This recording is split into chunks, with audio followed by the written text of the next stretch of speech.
So how did the Volkswagen Beetle conquer America in the 1960s? Guys, the story of the Beetle's rise to fame in the US is just incredible. It's not just about a car, it's about a cultural revolution, a shift in American society, and how a little German car became an icon of the counterculture.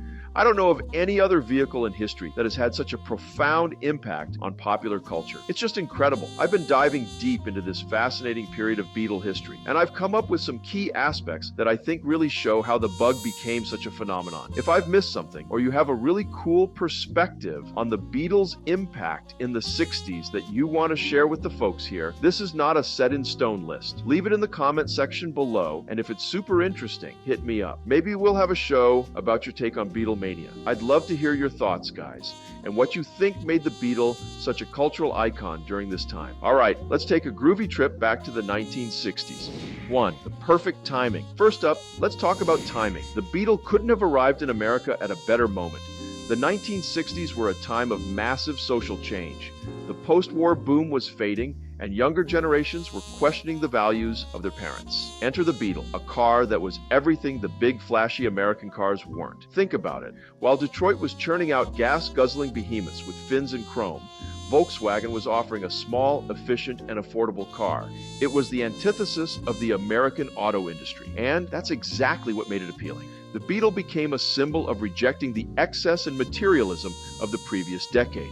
Remember, this was also the time of the civil rights movement, anti-war protests, and the rise of environmentalism. The Beetle, with its simple design and economical engine, seemed to embody a more conscientious, less wasteful approach to life. It was the right car for a generation that was questioning everything. 2. Brilliant marketing. We've got to talk about Volkswagen's marketing strategy. Guys, this was revolutionary stuff. The ad campaign for the Beetle, created by the Doyle Dane Bernbach agency, is still studied in marketing classes today. It was honest, self-deprecating, and incredibly clever. Remember those ads? Think Small was one of the most famous. In an era when every other car ad was shouting about being bigger and more powerful, Volkswagen had the guts to celebrate the Beetle's small size. Another classic was Lemon, where Volkswagen highlighted their strict quality control by showing a Beetle that didn't meet their standards. This approach was a breath of fresh air in the world of advertising. It felt honest and unpretentious, which resonated with a generation that was becoming increasingly skeptical of authority and traditional advertising. The Beetle wasn't just a car, it was a statement against the status quo. 3. The hippie connection. Now let's dive into the Beetle's association with the hippie movement. This connection really cemented the bug's place in American counterculture. The Beetle became the vehicle of choice for many young people, rejecting mainstream society and embracing alternative lifestyles. Think about those iconic images of Beetles painted with flowers and peace signs, heading to Woodstock or cruising through Haight-Ashbury. The bug's affordability, reliability, and easy maintenance made it perfect for road trips and commune living. Its small size and efficiency aligned with the hippie ethos of living simply and treading lightly on the earth. But it wasn't just about practicality. The Beetle's rounded, friendly shape seemed to embody a kind of automotive optimism. It was a happy car, a peaceful car, the perfect antidote to the muscle cars that represented a more aggressive, masculine ideal. The Beetle said, "Make love, not war," without saying a word. 4. Pop culture phenomenon. The Beatles' conquest of America wasn't just on the roads, it was all over popular culture too. This little car wormed its way into movies, music, and television in a way that no other vehicle had done before. Remember the love bug, Herbie, the anthropomorphic beetle with a mind of its own, captured hearts across America.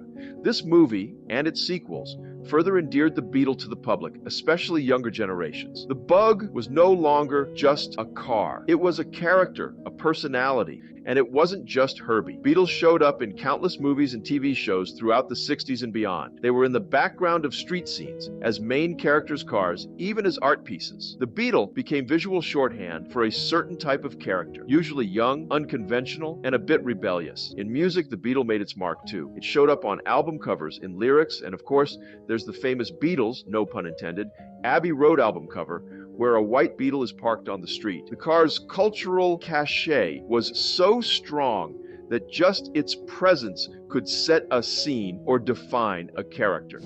5. Practical appeal. While the Beetle was becoming a countercultural icon, let's not forget that it also had tremendous practical appeal. This wasn't just a car for hippies and rebels, it was a smart choice for a wide range of Americans. The Beetle's affordability made it attractive to young people, students, and families looking for an economical second car. Its reliability was legendary. You could keep a Beetle running with basic tools and a bit of know-how. And in an era when American cars were getting bigger and thirstier, the Beetle's fuel efficiency was a major selling point. Remember, the 1960s saw the beginning of concerns about air pollution and the environmental impact of cars. The Beetle, with its small engine and good gas mileage, seemed like a more responsible choice. It allowed people to align their environmental values with their choice of vehicle. And let's not forget the Beetle's adaptability. From dune buggies to Baja bugs, people found endless ways to modify and personalize their Beetles. This adaptability made the bug appeal to a wide range of subcultures, from surfers to hot rodders.